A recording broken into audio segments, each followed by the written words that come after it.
From brooding gulfs are we beheld by that which bears no name. Its heralds are the stars it fells, the sky and earth aflame. Corporeal laws are unwrit as suns and love retreat.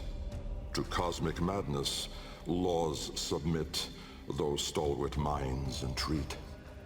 In luminous space, blackened stars they gaze, accuse, deny. Roiling, moaning, this realm of ours in madness lost shall die. Carrion hordes trill their profane accord with eldritch plans. To cosmic forms from tangent planes, we end as we began.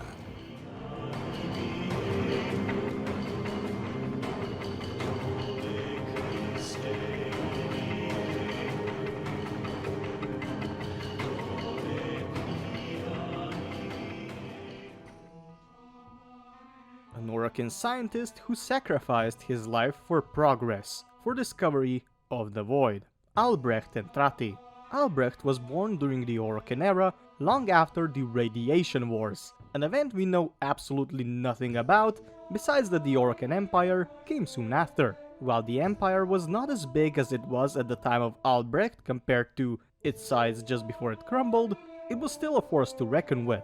But it would not be as powerful if it was not for Albrecht Entrati.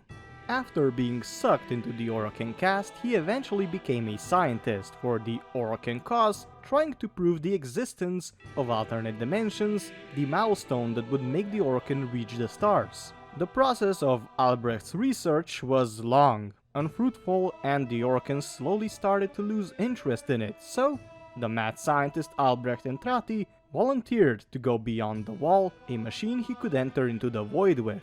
It is not written anywhere how the void or when it was discovered, but it was probably long before Albrecht Entrati did his project. Void was something orokin wanted to see, to exploit and control, but that was not possible. Their interest was at first minimal and at the end non-existent. Albrecht as a scientist was humiliated, reckless, alone with no crowd, only accompanied by his daughter and a kavat named Kalimas on the day of the departure. He covered himself in a seriglass bell that would shield him when he entered the void. He gave his daughter a signal to pull the lever and open the portal. The portal opened and Albrecht in awe slowly moved into the void.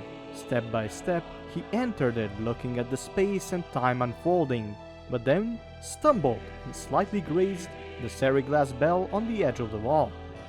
The bell shattered and Albrecht fell into the void sideways.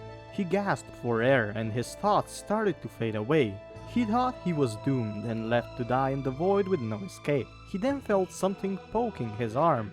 Looking at it, he saw the shattered needles of seriglass bell and the floor of his laboratory.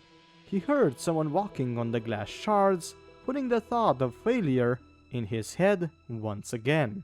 Expecting to see his daughter, Albrecht opened his eyes and saw himself. Albrecht was confused and looking around, even more confused and panicking at all the lights and colorful vapor he saw. The floor and the walls were exactly the same as ones he had in his laboratory, with the walls still there and open. He gazed back at his other self, who began to speak to him, calling him Little Bengal, the name Albrecht's mother called him. The entity reached out and offered its hand, not walking, but gliding towards Albrecht, who became even more panicked, questioning himself and the idea if he should run. He did not even know if the entity moved to him or has the room just shrunk.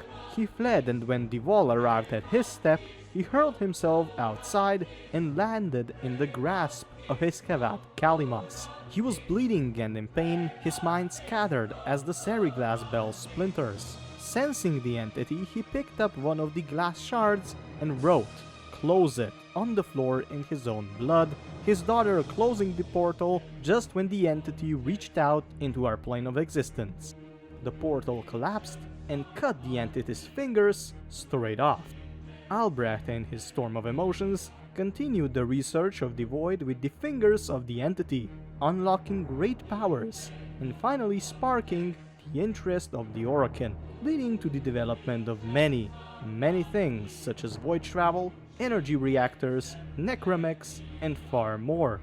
The entity of the enemy has not been reported seen by anyone from that day forward. Albrecht named it the Man in the Wall. He also refused to take Kuva for his continuity, the eternal life, questioning if he is actually himself and if he may be the entity with the actual Albrecht captured in the void.